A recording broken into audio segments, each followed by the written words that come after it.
వేద విజ్ఞానం, వేద నిర్వచనం. హిందూ మతంలో అత్యంత మౌలికమైన ప్రమాణంగా వేదాలను గుర్తిస్తారు. వేదములను శృతులు అనగా వినబడినవి అని, ఆమ్నాయములు అని అంటారు. విద్ అనే ధాతువుకు తెలియుట అనే అర్థాన్ని బట్టి వేదములు భగవంతుడి ద్వారా తెలియబడినవి అని, అవి ఏ మానవుల చేతను రచించబడలేదు అని గ్రహించాలి. వేదాలను అపౌరుషేయాలు అని కూడా అంటారు. ఆ వేదాలను తెలుసుకున్న ఋషులు ద్రష్టలు అని అంటారు. ద్రష్ట అంటే దర్శించినవాడు అని అర్థం. హిందూ శాస్త్రాల ప్రకారం వేదాలను ఋషులు భగవంతుని నుండి విని గానం చేశారు. అందుకే వీటిని శృతులు అని కూడా అంటారు. ఏనం విదంతి వేదేన తస్మాద్వేదస్య వేదత అనగా ఇష్టప్రాప్తి, అనిష్ట పరిహారం, కావలసిన వాటిని తీర్చి అక్కర్లేని వాటిని రాకుండా చేసే ఆధ్యాత్మిక ఉపాయనమే వేదం.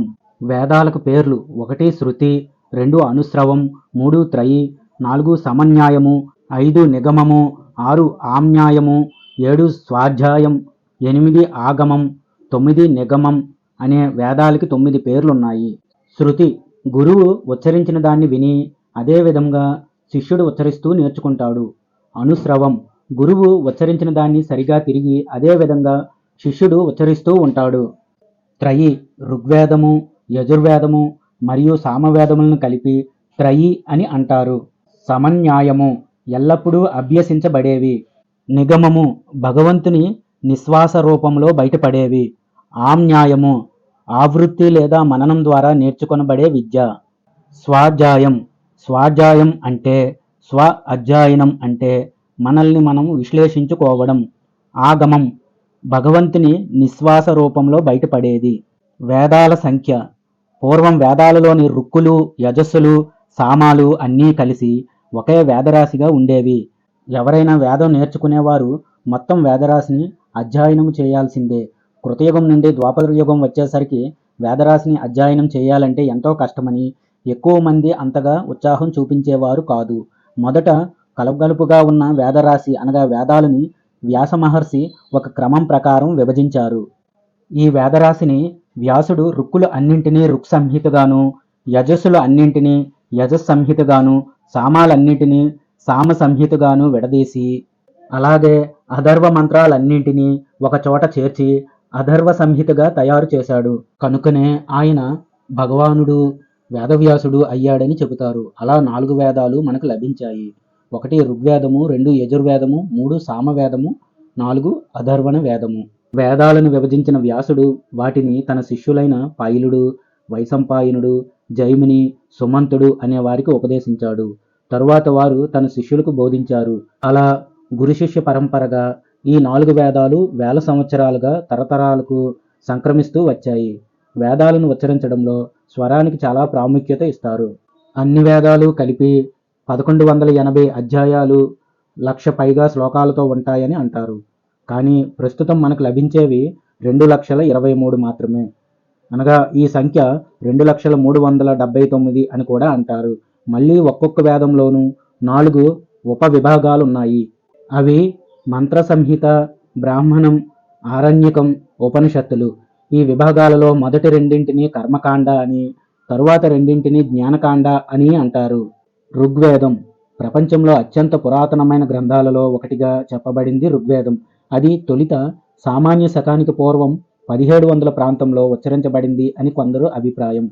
ఋగ్వేదాన్ని దర్శించినప్పుడు ఆ వేదాన్ని ఒక రూపంలో దర్శించారు కనుక ఆ రూపాన్ని ఋగ్వేద పురుషుడు అని వ్యవహరించారు. ఋగ్వేద పురుషుడి స్వరూపం: ఋగ్వేదః శ్వేతవర్ణస్యాత్ ద్విభుజో రాసభావనః అక్షమాలాధరః సౌమ్యః ప్రీతో వ్యాఖ్యాకృతోద్యమః. ఋగ్వేద పురుషుడు తెలుపు రంగులో గాడిద ముఖం కలిగి చేతిలో మాల ధరించి ప్రశాంతంగా కనిపిస్తూ వేదాన్ని అందించాడట. ఈ ఋగ్వేద సంహిత 8 అష్టకాలుగా ఉంటుంది. తిరిగి ఒక్కో అష్టకం 8 అధ్యాయాలుగా మొత్తం 1028 సూక్తులతో ఉంటుంది. 10,552 రుక్కులు అనగా మంత్రాలు ఉంటాయి. మొత్తం 3,97,265 అక్షరాలు ఉంటాయి. ఈ మొత్తం 21 శాఖలుగా విభజించారు.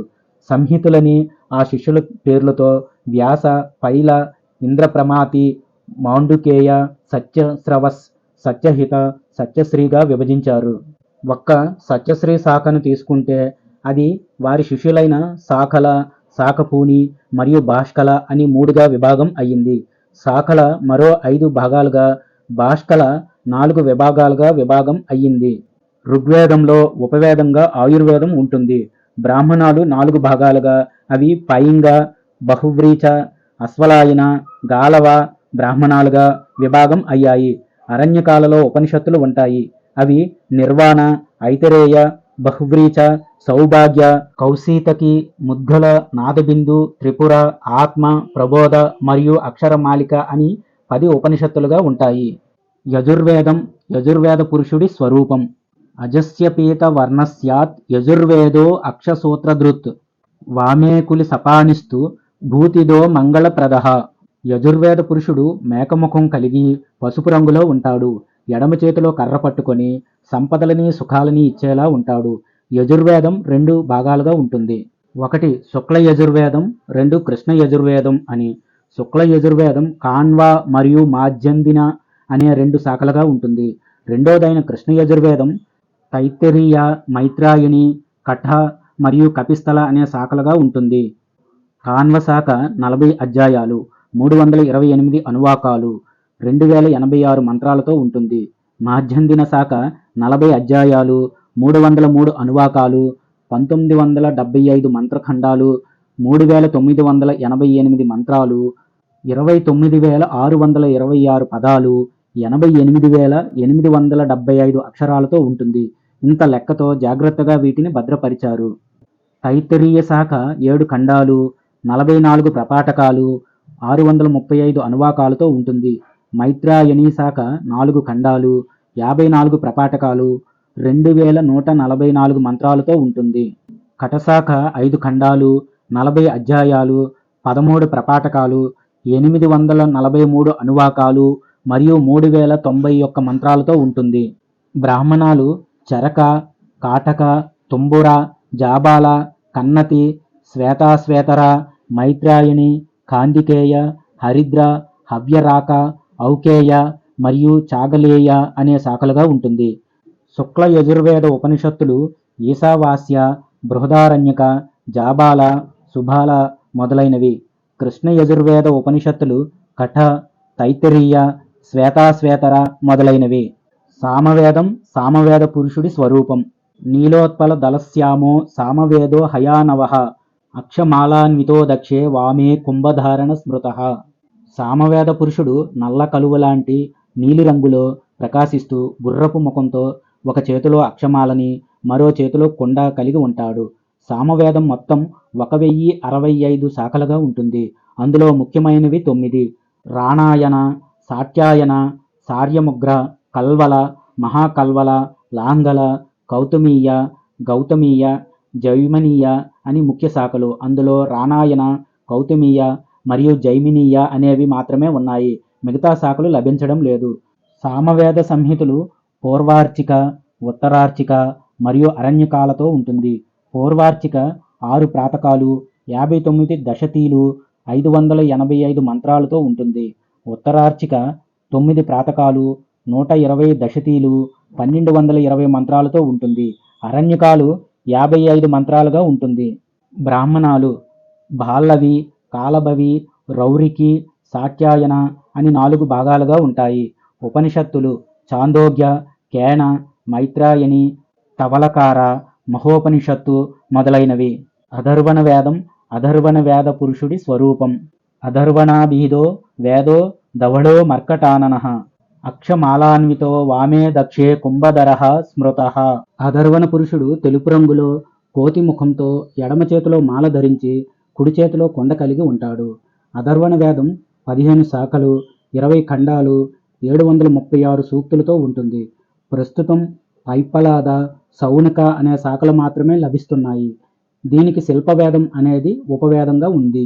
వేదముల ఉపవిభాగాలు. ఒక్కొక్క వేదంలోనూ మళ్ళీ 4 ఉపవిభాగాలున్నాయి. అవి: 1 మంత్ర సంహిత. ఇది వేదములలోని మంత్రభాగం, స్తోత్రాలు, ఆవాహనలు ఇందులో ఉంటాయి. అన్నింటికంటే ఋగ్వేద సంహిత అత్యంత పురాతన ప్రముఖ గ్రంథం. హిందూ తత్వవేత్తలకు పవిత్రము. ఋగ్వేదం ప్రకారం యజ్ఞాన్ని నిర్వహించే వాడిని హోత అంటారు. యజుర్వేద సంహిత ఎక్కువగా వచన రూపంలో ఉంది. దీనిని అధ్వర్యులు అనగా యజ్ఞాలు నిర్వహించేవారు ప్రధానంగా ఉపయోగిస్తారు. ఋగ్వేద మంత్రాలకు అనుబంధంగా ఇది ఉంటుంది. సామవేద సంహిత ఉద్గాత్రులచే అనగా సామవేద పురోహితులచే గానం చేయబడే భగవత్ స్తుతి. యజ్ఞంలో అథర్వవేద సంహితను చదివే పురోహితుణ్ణి బ్రహ్మ అంటారు. మిగిలిన ముగ్గురు పురోహితులు చదివే మంత్ర సంహితలో దొర్లే దోషాలను, యజ్ఞ కార్యంలో సంభవించే పొరపాటులను సరిచేయడానికి అథర్వవేద సంహితని చదువుతారు. 2. బ్రాహ్మణం. సంహితలోని మంత్రమును గాని శాస్త్ర విధిని గాని వివరించేది బ్రాహ్మణం. యజ్ఞయాగాదులలో వాడే మంత్రాల వివరణను తెలిపే వచన రచనలు. ఇది గృహస్థులకు ఎక్కువగా వినియోగపడుతుంది. ఋగ్వేదంలోని ఐతరేయ బ్రాహ్మణం, సాంఖ్యాయన బ్రాహ్మణం అనే 2 విభాగాలున్నాయి. అలాగే శుక్ల యజుర్వేదంలో శతపథ బ్రాహ్మణం, కృష్ణ యజుర్వేదంలో తైత్తరీయ బ్రాహ్మణం, మైత్రాయన బ్రాహ్మణం ఉన్నాయి. సామవేదంలో బ్రాహ్మణాల పేర్లు తాండ్య అనగా పంచవింశ, షడ్వింశ, ఆర్షేయ.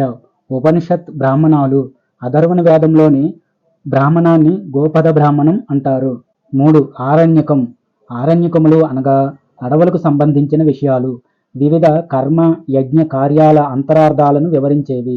ఇవి బ్రాహ్మణాలకు ఉపనిషత్తులకు మధ్యస్థాయిలో ఉంటాయి.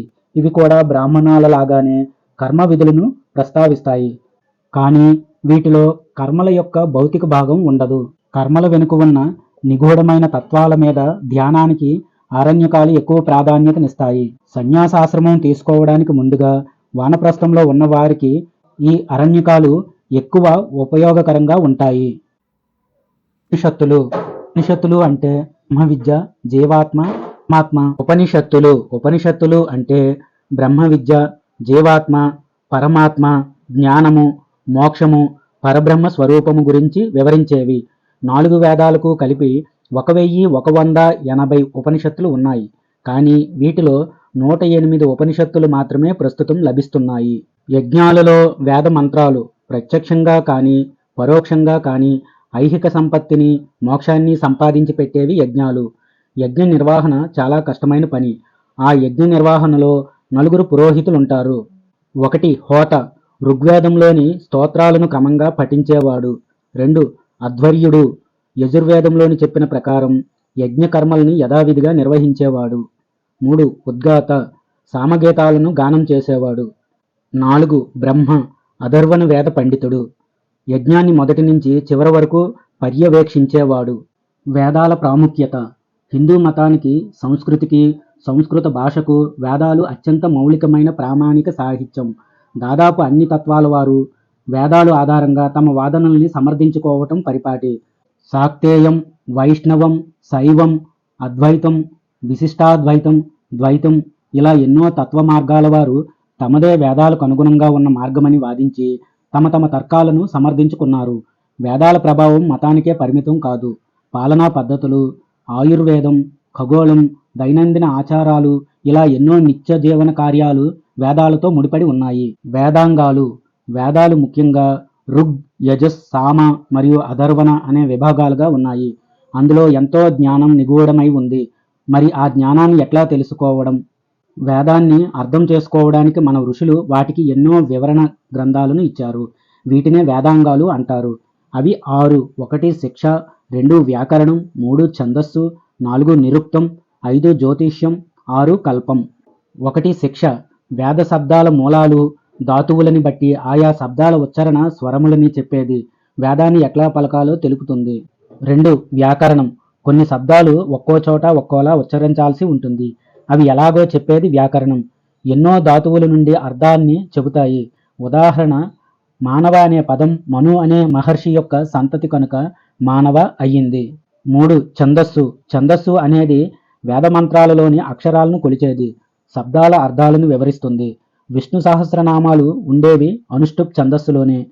ఈ ఛందస్సులోని శ్లోకంలో 32 అక్షరాలు ఉంటాయి. దాన్ని 4 భాగాలు చేస్తే ఒక్కో భాగానికి 8 అక్షరాలు ఉంటాయి. గాయత్రి మంత్రానికి పేరు ఛందస్సుతో ఏర్పడింది. అదే గాయత్రి అనే ఛందస్సు. 4 నిరుక్తం. పదాలు ఎట్లా తయారయ్యాయో తెలుపుతుంది. మనుష్య అనే పేరు ఎట్లా వచ్చింది అంటే మత్వా కర్మాని సీవ్యతి. లోకానికి ఏది కావాలో ముందే ఆలోచించి చేసేవాడు కనుక మనిషి అని పేరు. 5 జ్యోతిషం. మనం ఆచరించాల్సిన పనులు ఎప్పుడు ఏవి ఎలా చేయాలో తెలిపేది. చంద్రుడిని బట్టి, సూర్యుడిని బట్టి, ఋతువులను బట్టి, కాలాన్ని బట్టి జరిగినవి, జరుగుతున్నవి, జరగబోయేవి చెబుతుంది. 6 కల్పం. వేదయజ్ఞం కోసం నిర్మించాల్సిన యాగశాల, వేదిక ఎట్లా ఉండాలి అనే విషయాలను తెలిపేది కల్పం. వీటినే షడాంగాలు అని చెబుతారు. ఇవి వేదం యొక్క అర్థాన్ని నిర్ణయిస్తాయి. వేదకాలం. పురాతనమైన సాహిత్యాల్లో ఒకటైన చతుర్వేదాలు సామాన్య శకానికి పూర్వం 1700 నుంచి సామాన్య శకానికి పూర్వం 1100 మధ్య కాలంలో ఆర్యులు రచించారని చరిత్రకారుల అభిప్రాయం. ఆర్యులు అనగా జ్ఞానులు అని భావన.